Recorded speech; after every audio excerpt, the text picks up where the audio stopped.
Your Way Home with Christine and Christine. We are going to talk about what 3 events need to precede the warning. Now, Garabandal. Do you know much about Garabandal, Christine? Tell me what you know about Garabandal. What is it? Well, I know that it is where 4 young girls were visited by our Blessed Mother. I think Mariloli, Jacinta, Conchita, and Maricruz. Yes, very well done. Garabandal is an apparition site in Spain where Our Lady allegedly appeared between 1961 and 1965. And the apparitions are neither condemned nor approved. But what I do want to mention is something quite beautiful in terms of relations that saints and a pope have had with Garabandal. So I think we've all heard of Saint Mother Teresa of Calcutta. And she had the opportunity of meeting one of the visionaries named Conchita, who has lived on Long Island since 1972. And this was the beginning of a strong human and spiritual friendship with Conchita and her family, which never faltered. Mother Teresa became the godmother of Conchita's 3rd daughter, Anna Maria. And Mother Teresa greatly believed in the apparitions at Garabandal. And Pope Paul VI was a great personal believer in the apparitions as well. Did you have a quote from him about that? I do. When people were questioning it, basically, Pope Paul VI said, Conchita, I, the Pope, bless you, and with me, the whole church blesses you. It doesn't matter. Tell these gentlemen that it is the Pope who has said it is the most important and most urgent to make these messages known to the world. And we get that out of her book, She Went in Haste to the Mountain, Book 3, Chapter 11, page 194. So this is information that can be verified. There was a priest that was asking questions, and he basically was saying many believers in Garabandal want to work for the spread of the Virgin's messages, but they're concerned because of the obedience that they owe to their bishops. And what he was referring to is that this isn't yet approved. What if they don't let you? What do you do? And Conchita said, that's very pleasing to the Virgin. She likes that very much. She, the Virgin, desires us to work at spreading her message. But also she wants us to obey the church so as to give more glory to God. And she will give time for the message to be spread with the permission of the church. So essentially, we have the permission of the church. We would not have the permission if Garabandal were condemned by the church. But we, the faithful, are allowed by the church to personally believe in apparitions, which is private revelation, which has not been condemned by the church and which doesn't go against faith and morals. So the church has found nothing in these many years to say that anything that happened at Garabandal or any of the prophecies there, one of which is the warning, that the church hasn't said any of that goes against faith and morals. And other people who agreed with that and who believed in the apparitions at Garabandal are Saint Jose Maria Escriva de Balaguer. And he met with all of the girls in Garabandal, and they joyfully recounted their meeting with him. And he would not have risked his reputation and talked very joyfully about his visit with them if he were not a personal believer. And this was confirmed by Mother Mary Nieves Garcia, who was the director of the boarding school in Burgos, Spain, that Conchita attended between 1966 and 1967. So we've got 2 saints. We've got Saint Mother Teresa of Calcutta. We've got Saint Jose Maria Escriva de Balaguer. We also have my favorite saint, Saint Padre Pio, was a firm believer in the apparitions at Garabandal. And there is a letter that has been preserved from Padre Pio himself to the girls, preserved in his own handwriting. And what's very interesting is that the girls didn't even know who he was when they received this letter. And it says, "Dear girls, at 9 o'clock this morning, the Blessed Virgin Mary told me about you. Oh, dear girls, about your visions. And she told me to say to you, oh, blessed girls of San Sebastian de Garabandal, I promise that I will be with you until the end of the centuries, and you will be with me until the end of the world, and then united with me in the glory of paradise. Together with this, I am sending you a copy of the Holy Rosary of Fatima, which the Blessed Virgin has ordered me to send you. The Blessed Virgin dictated this rosary, and she wants it to be propagated for the salvation of sinners and the preservation of humanity from the terrible punishments with which the good God is threatening. I give you a recommendation. Pray and make others pray, because the world is on the road to perdition. They do not believe in you or in your conversations with the White Lady, but they will believe when it is too late. He penned that on March 3rd, 1962.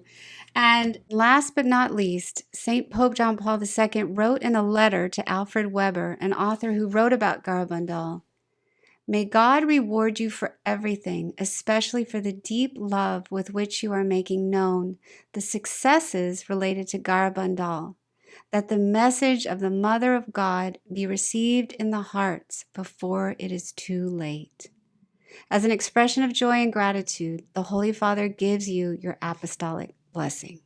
What I'm reading from is the book, The Warning, Testimonies and Prophecies of the Illumination of Conscience, and that's I know the author of that book. I don't like her, so let's just I like her a lot. Thank you, but I don't. So this is available at queenofpeacemedia.com or Amazon, and what I'm reading from is the appendix, which has a lot to say about Garabandal. There are other wonderful things said by saints and mystics and people in the church, priests, in favor of Garabandal. So we mention that because we don't have shame in bringing to you what Pope Paul VI wanted the world to know. So, and blessed. Yes, and he personally blessed it. So what are the three things, according to Our Lady of Garabandal, that have to happen that will precede the warning? Now, number one, a synod will be held. Interesting. We've been hearing a lot about those these past 4 years. I think I'd never heard the word synod before. And now, a synod, the Amazon synod, a synod on synodality. It seems that they're having synods on everything. So, pretty much they're going to have a synod on synodal synodality next, I think. Is the next one coming up. And so there is currently, as you may know, a synod that began in 2021 and it will end in 2023. Can we say that this is the synod that is mentioned by Our Lady that will necessarily precede the warning? We can't say for sure, but it's interesting to note that a synod is happening. And to reference what the seer said about this, Mother Mary Nieves Garcia, the one I just mentioned, who was the head of the boarding school in Burgos, said in an interview that Conchita revealed information regarding the synod that would take place. This is what Mary Nieves Garcia said. The Virgin revealed to Conchita that before future events would occur, a synod would take place, an important synod. Then Conchita relayed the message to her aunt, who then asked her, "Do you mean a council?" Because at the time, the Second Vatican Council was taking place. Conchita told her aunt, "No, the Virgin did not say council. She said synod. And I think a synod is a small council." So Mother Mary Garcia continued. She said, "It's impossible for a 12-year-old without any knowledge or culture to talk about a synod that didn't exist, and we didn't know about it at the time." And in addition, this little 12-year-old girl defined a synod as a small council. So she only got that knowledge from the Virgin Mary. So now, another clue, something that Our Lady said to the girls. She said, "The Pope will go to Moscow." Now, remember, prophecy can be conditional. Sometimes things change. That doesn't mean Garabandal is necessarily false. I think we could all say that if the warning does happen, everyone will believe. But as Padre Pio said, it will be too late. Yeah. You don't want to believe in the warning after it happened. That's really not the best time. I mean, it is good. Granted, it's better than denying it after it's happened. Correct. That's really bad. But to know about it in advance and to believe that it could be a reality is very, very, very helpful for passing through it gracefully. Yeah, because it's going to help you prepare mentally, emotionally, spiritually. I mean, I think of it all the time, Christine. I can't think of a day that goes by that I don't think of it or mention it. And I was not a frequent confession goer for many years, and only in the past 2 or 3 years. Again, I can't consciously say, oh, the warning's coming, I think I'm going to go. But I think that was actually part of my rationale to go monthly now, because I don't want to have unconfessed sins on my soul when I see the state of my soul. I'm sad to see the confessed sins that I'm going to see at that point. So yeah, I think it has helped me to be prepared for it just by having knowledge of it. And we're so different. Christine and I talked about this before the show. She's holier than I am, right? That woman, right? Yes. I'm Because a sinner. no, My husband, if he popped in here right now, he'd go, no. but he doesn't know that I said bad things about the DMV today. He doesn't know that. So the reason why she's a saint and I'm a sinner is because she got cracking. She was thinking, I got to be ready to have my soul face God. And I thought, I don't want to know the date. I don't want to know the time. Yeah, I wrote a book on it, but I also want to put it out of my mind, which is really interesting. So each of us approached how to deal with the knowledge of this in extremely polar opposite ways. I just kept living the same way I'd been living and working at the same personal faults that I've had for years. I didn't ramp it up and I didn't slow it down. But also, I'm very different from those of you out there who may believe in it and want it soon and are counting on it.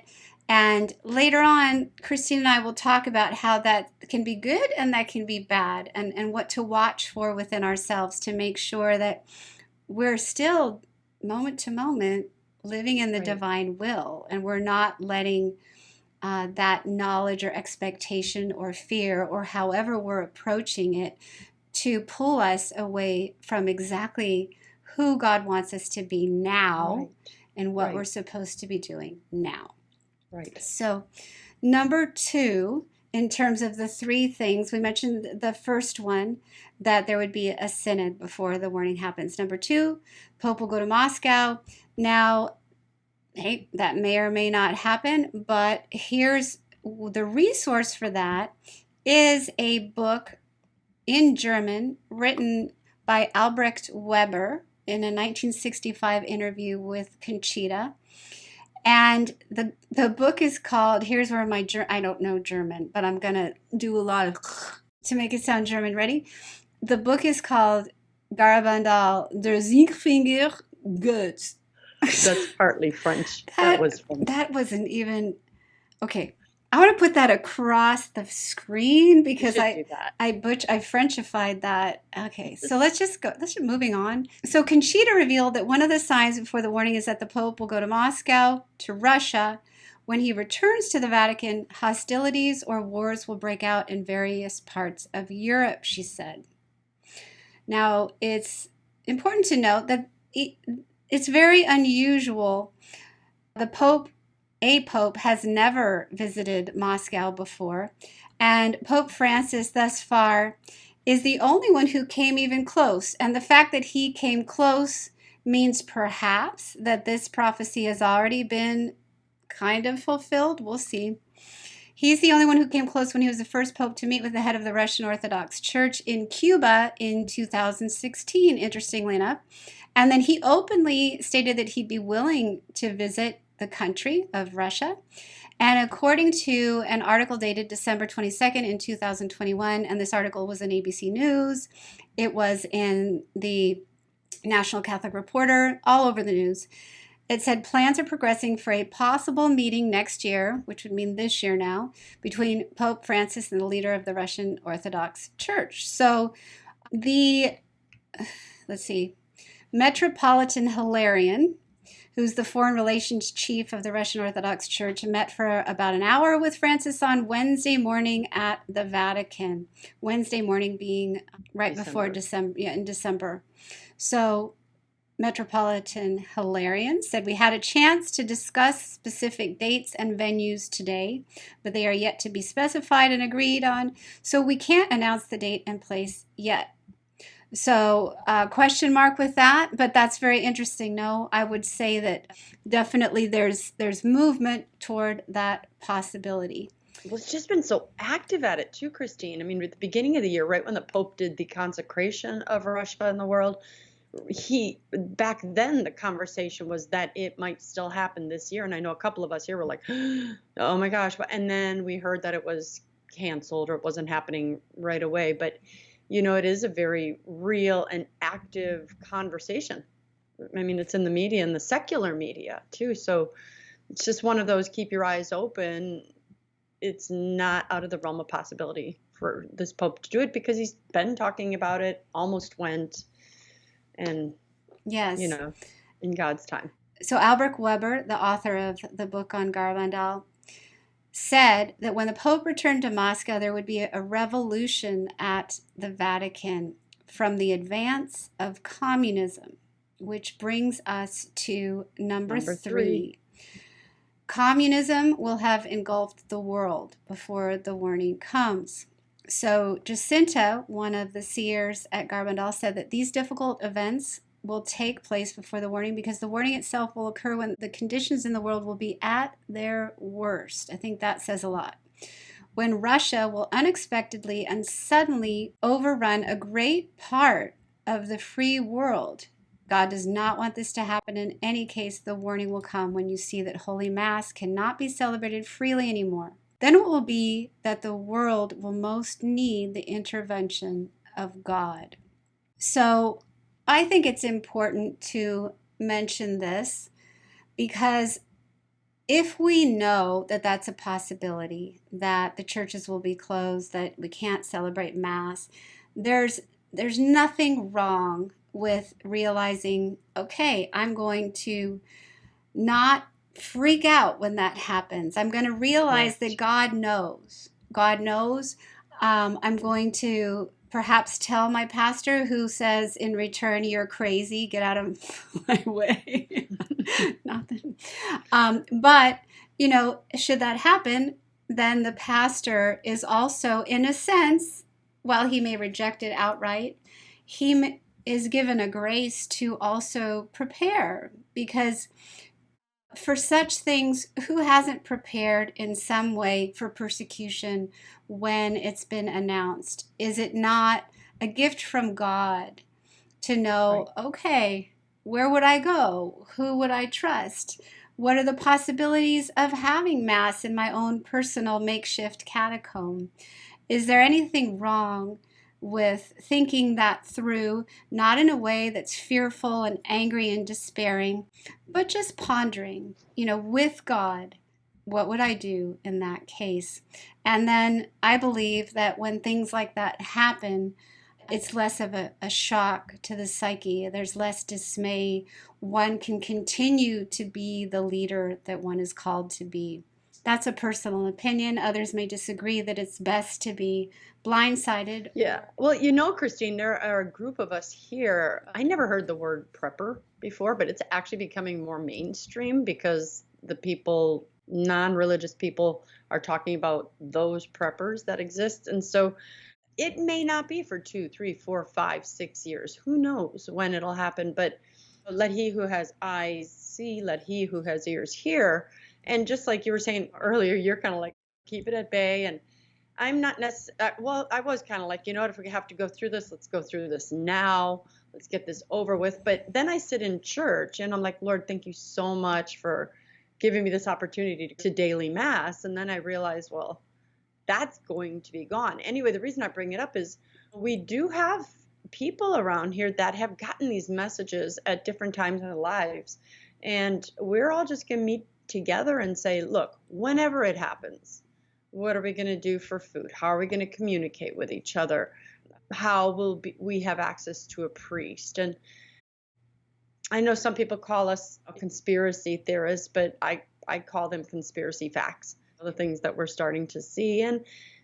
And so it doesn't hurt to be prepared if you're just not, as you mentioned in the early part of the show, so focused on the future that you forget to focus on the present, which is really, I'm trying to find that balance between those things, as I think are you, because you wrote the book, This is Something in the Future, but you're pretty good about living in the present. I mean, between the two of us, I think you're pretty good at that. So that's what we want each person watching to do as well, is it not? I don't know. I was just pondering the future and I forgot what I was doing right now. And I'm not supposed to ask you a question. I'm just thinking about the future. Is there... Oh, Christine, what's going on? I'm here. Show. While you were gone, show. Oh, okay. Wow, that was a big bummer. I'm telling you. I was not pleased with myself. All right, so going on with another seer and what she says about this expectation of Russia overrunning the free parts of the free world, Mary Lowley. She was asked, do you remember what the Blessed Mother said about the communist tribulation that is to precede the warning? She replied, it will be like communists have taken over the whole world, and it would be very hard to practice religion, for priests to say Mass, or for people to open the doors of the churches. Whoever practices it will have to go into hiding. Is that what you meant when you said that it would seem as though the church had disappeared? Yes, she said. And then we have Conchita also speaking about this, a third visionary mentioning how she perceived what the Virgin Mother said. Conchita said, when communism comes again, everything will happen. And I can't verify this next statement, so please erase it. If you find otherwise, I will take it back. But I have heard it said that Conchita also said at the start of the COVID-19 pandemic that the coronavirus pandemic is leading the world to the prophesied illumination of conscience. Now, so this overrunning of part of the free world by Russia is not specific to Garabandal. I want to mention that Russia was also, obviously, as I'm sure people know, mentioned in Fatima. And so the servant of God, Sister Lucia of Fatima, this is what she relayed about what Our Lady taught her.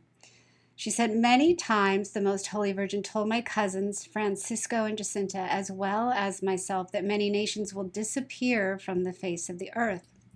She said that Russia will be the instrument of chastisement chosen by heaven to punish the whole world if we do not beforehand obtain the conversion of that poor nation. So she wrote about that. And so there's another mystic, Joseph Torellia. And would you mind telling people who he is before I read his prophecy about Russia? Well, Joseph was an evangelist in Russia, and he was trying to spread Catholicism. So he was, at the age of 19, drafted into the army. When he showed up, he had his Catholic Bible and Catholic literature with him, which to me is so bold in Russia in 1962. So they didn't know what to do with him. They sent him home 2 weeks later, and then they went and arrested him. So he spent actually 15 years in prison. And while he was there, he was so into his faith and spreading the message about God that I'd like to say he was thrown into a cell in February of 1972. So he had already been in prison and tortured for 10 years. But this particular time, they put him in and wanted to freeze him to death. So the Soviets would lower the temperature of the room, and the prisoner would freeze to death by the morning. He had only a thin blanket, and Joseph said that as his body began to freeze, he was in intense pain. He could even feel sharp stabs of pain in the individual roots of his hair as they froze. I mean, that's crazy. There was one small light in the room, and he climbed up a screen and tried to warm his head by that light. And a guard who was looking through an opening noticed it and shut off that light, so he couldn't even get that. So within a few minutes, Joseph was so cold he could no longer move. He couldn't even move his limbs, open his eyes, or his lips, and only his mind was able to function. So when he was laying in his cot, he was preparing himself to die, and suddenly he felt over his eyes and on his forehead a woman's hand and the fragrance of milk. And he felt the whole room becoming warm and his own body also. He heard a voice that said, "You called me, and I have come to you."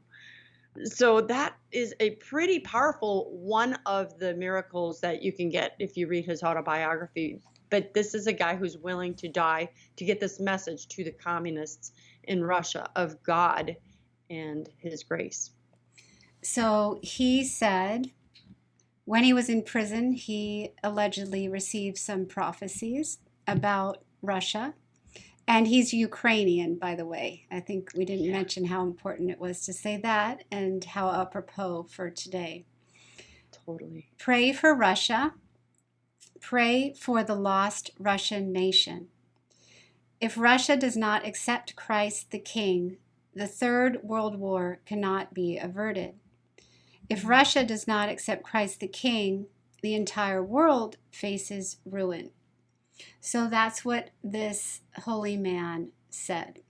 Also, Blessed Elena Aiello, she gave 3 known prophecies about Russia. She said Russia will march upon all the nations of Europe, particularly Italy, and will raise her flag over the dome of St. Peter's. Terrible war will come from the east to the west. Russia, with her secret armies, will battle America, will overrun Europe. Russia, spurred on by Satan, will seek to dominate the whole world and, by bloody revolutions, will propagate her false teachings throughout all the nations. So, sounds like fun, huh? Definitely something to look forward to. So that's a blessed in the church. We will see. Russia has spread her errors in the past. We'll see if she does so again in the future. But that is to say that Garabandal isn't a one-off prophecy with that. There seem to be others that say the same thing. So in relation to how we handle this, some of us are saying there is no such thing as the warning, and you're perfectly allowed to do that. Sure. Some of us are like Christine Bacon, who started fasting on Wednesdays and Fridays, who went to town, who was prepared to shine like the sun when the warning happened. Now I have to go to confession, so do you. So I just kind of... I was just really I don't want to say overzealous, but just I wanted to be ready. And, all jokes aside, it was one of those, okay, if this is coming, I want to be ready. I want to get my armor on. What do I have to do? And I'm an all or nothing person. So let's go. Let's get prepared. But I found that I started experiencing spiritual fatigue, kind of like, come on, God, why isn't it happening yet? And I had to kind of pull back and realize I'm still going to plan for the vacation I have for my granddaughter when she turns 13. I'm still going to plant my garden. I'm still going to go to work each day. I'm still going to plan my, retirement fund. So just like with you, Christine, I had to remember and I'm not saying that I wasn't, but stay focused on the present. It will come when it will come. And as long as you're ready, that's all I can do. That's all I can do. Yes, I think it's very dangerous not to live in the present moment. Extremely dangerous for any of us spiritually, because God isn't in the past. That already happened. God isn't in the future. That hasn't happened yet. He hasn't promised it, right? And he's only here right now. So if I'm not present to my own life, to what God is telling me right now, I basically have missed the grace that he wants to give me in the present moment. And the only time and place that we're going to receive grace is in the here And the now. and the now. So if I do that right now, my future, no matter what my personal future is going to be much, much better. Correct. So please take this to heart individually. If you have in some way been thrown off by this knowledge of the warning, the illumination of conscience, ask God to help it make you become a better person and lead a better life and even bring more joy. There are temptations involved in it. One could be, I'm not going to really be zealous about evangelization. I'm going to have the warning take care of everything. I know people that are saying to me, and I get this, I'm not judging, because to a degree I was doing the same thing. It's, oh, I can't wait for the illumination, because then my prodigal child will see the light and come home. I can't wait for the illumination, because then this person will see that I've been right about this all along. I can't wait for the illumination because, and you had said something, Christine, that was, people need to remember this is not going to be pleasant. It's not going to be pleasant for them, and it's certainly not going to be pleasant for those of us that are prepared for it either, because we're still going to see the state of our souls. Well, I mean, for saints, it's going to be pleasant. For those who are really holy, it's a beautiful joyride, as it were. Oh, yeah. Just not for me. That's why I was just going to say, I'm not expecting to be in that batch. But I think to put something on God, saying God will do that in the future, so that leaves me off the hook. If that's something you've done, oh my, please don't do that. God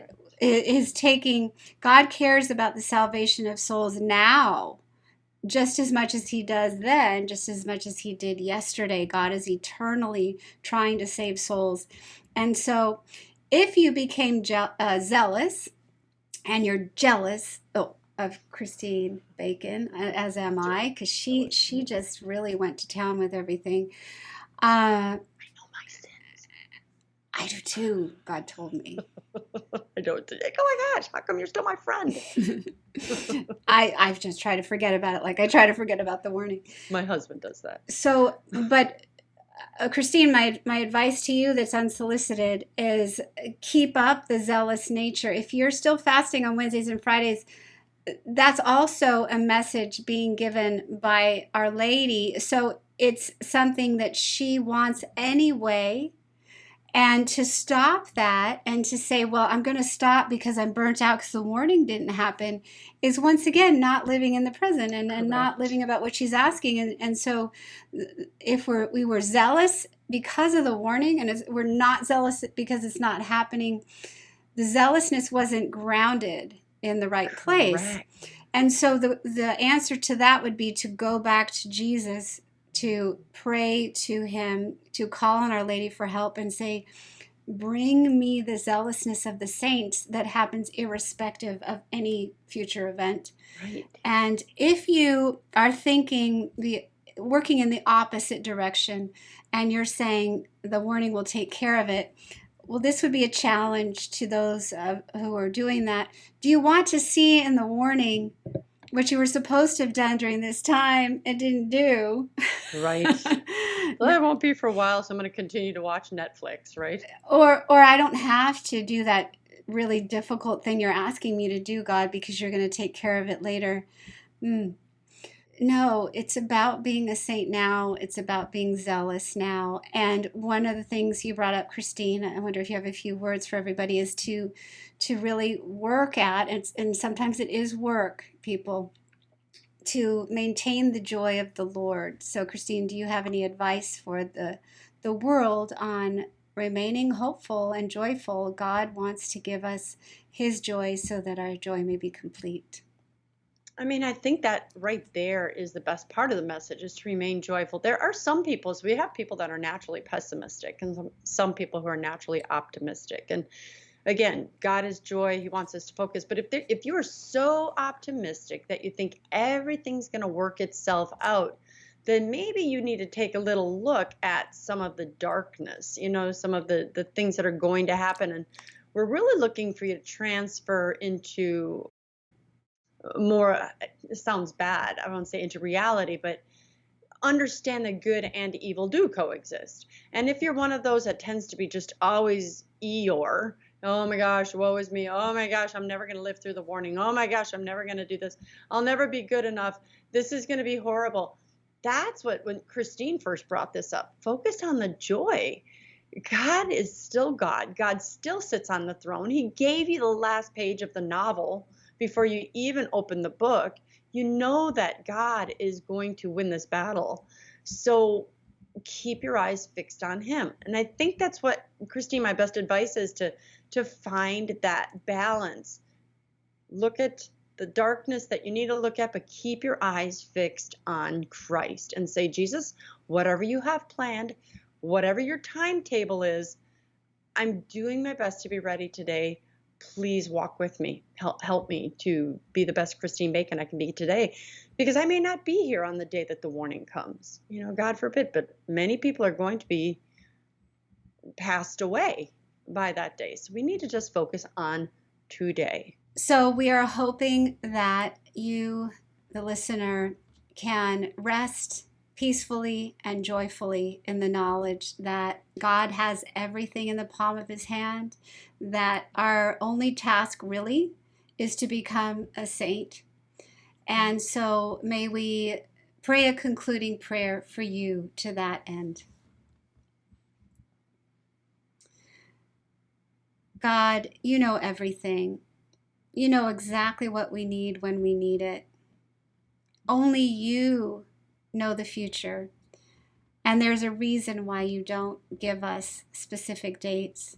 There's a reason why you only give us hints at what is to come, so that we will be at peace, so that we will be individually prepared in the individual way you have for each one of us. Lord, I ask you to bless and open the minds and the hearts of every listener so that they may know what your very personal and intimate will is for them right now, moment to moment. Lord, bless them to know you, to take the next step that you are calling them to without fear and in complete trust. And for everyone in this world, may you find your way home. Amen. God bless you.